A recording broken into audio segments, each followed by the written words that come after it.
ইনাগুলার রানের জন্য এইভাবে রায়গড়া স্টেশনের সামনে সাজানো হয়েছে। ফ্রেন্ডস, আজকে হলো 16ই সেপ্টেম্বর 2024। আজ হচ্ছে দূর থেকে বিশাখাপত্তনম বন্দে ভারত এক্সপ্রেসের ইনাগুরাল রান। ওয়াগ 9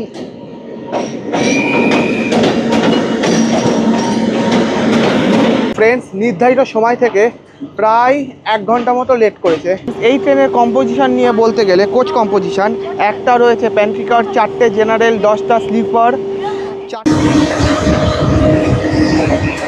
ফ্রেন্ডস নির্ধারিত সময় থেকে 1 ঘন্টা 40 মিনিট ডিলেতে আমাদের ট্রেন নাগাওয়ালি এক্সপ্রেস এসে পৌঁছেছে বিশাখাপত্তনম জংশন। আমাদের ট্রেন এখন প্রায় 3.5 ঘন্টা লেট হয়ে গেছে অলরেডি, তারও বেশি। দুদিকেই পাহাড় আর মাঝখান দিয়ে যাচ্ছে আমাদের ট্রেন, আর আমি চলে এসেছি সেই ট্রেনের দরজায় ব্লগিং করতে, কারণ 8 থেকে 80 সবাই ভালোবাসে এই ট্রেন।